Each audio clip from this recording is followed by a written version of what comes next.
పెళ్ళి తర్వాత ఎవడైనా వైఫ్ని తీసుకొని ఏ గుడికో గోపురానికో పోతాడు, కానీ నేను మాత్రం రామోజీ ఫిలిం స్టిక్ తీసుకొచ్చిన.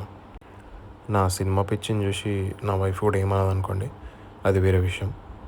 కానీ హైదరాబాద్లో పుట్టి పెరిగి ఇంతవరకు రామోజీ ఫిలిం స్టిక్ చూడలేదంటే నమ్ముతారా? ఎస్, ఇదే ఫస్ట్ టైం నేను రామోజీ ఫిలిం స్టిక్ చూడడం. ఇదేంద్రా బాబు ఇంత పెద్ద ఉంది.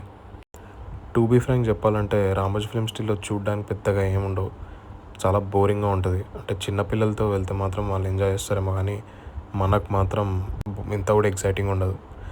మోస్ట్ ఎగ్జైటింగ్ థింగ్ ఓన్లీ ఒకటే అది ఏంటంటే బాహుబలి సెట్. నాకు 15 నిమిషాలు స్టేషన్ కావాలి.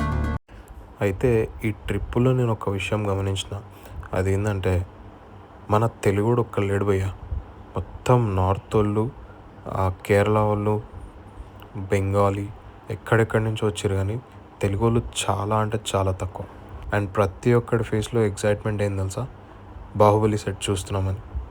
ఎస్, బాహుబలి సెట్ కోసమే చాలామంది వేరే స్టేట్స్ నుంచి చూడ్డానికే వస్తున్నారు. ఈ విషయంలో తెలుగుడిగా కొంచెం గర్వంగా అనిపించింది. కానీ పాపం నా వైఫ్ తిరిగి చాలా అలసిపోయింది. అంత పెద్దగా ఉంది ఆర్ఎఫ్సి.